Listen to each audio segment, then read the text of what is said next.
মধ্যপ্রাচ্যের গুরুত্বপূর্ণ হরমুজ প্রণালী বন্ধ হয়ে যাওয়া এবং যুক্তরাষ্ট্র ইসরায়েল ইরান যুদ্ধের প্রভাবে বিশ্বজুড়ে তেল সরবরাহ ব্যবস্থা ভেঙে পড়েছে, আর এতে তীব্র জ্বালানি সংকটের মুখে পড়েছে বাংলাদেশ সহ সারা বিশ্ব।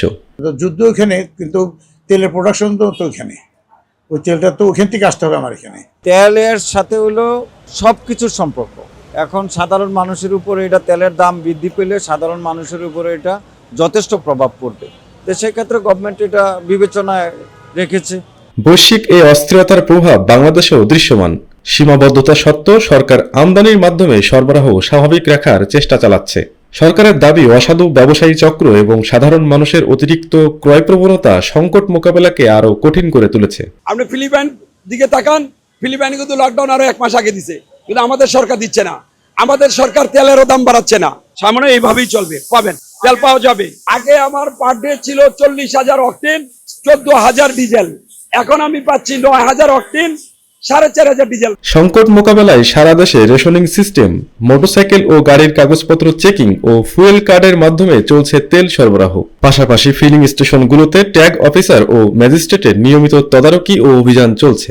আমরা যখন 500 টাকা তেল বাইকারদেরকে দেই, তারা এতে খুশি না। এত বড় একটা সিরিয়ালের মধ্যেও তারা এখানে 500 টাকা তেল নিয়ে আবার সিরিয়ালে চলে যায়। বিদ্যুৎ ও জ্বালানি সাশ্রয় করতে সরকারের পক্ষ থেকে সরকারি অফিস সকাল 9টা থেকে বিকেল 4টা পর্যন্ত এবং সব ধরনের দোকানপাট ও বিপণী বিতান সন্ধ্যা 6টা পর্যন্ত খোলা রাখার সিদ্ধান্ত হয়েছে। এছাড়া সব ধরনের আলোকসজ্জার উপর কঠোর নিষেধাজ্ঞা আরোপ করা হয়েছে। জীবনযাত্রাটা যেন ব্যাহত না হয়, এর জন্য যতটা সম্ভব বিদ্যুতের অথবা তেলের সাশ্রয় রেখে কাজগুলা করতে হবে।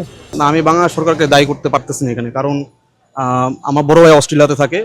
ওখানে আপনার তেলের লিটার ছিল আপনার 1 লিটার 30 টাকা, আর এখন সেখানে 1 লিটার হচ্ছে 300 টাকা করে। বিশ্ববাজারে তেলের দাম কয়েক গুণ বাড়লেও বাংলাদেশ সরকার এখন পর্যন্ত তেলের দাম স্থিতিশীল রেখেছে, যা সাধারণ মানুষের মাঝে কিছুটা স্বস্তি দিয়েছে।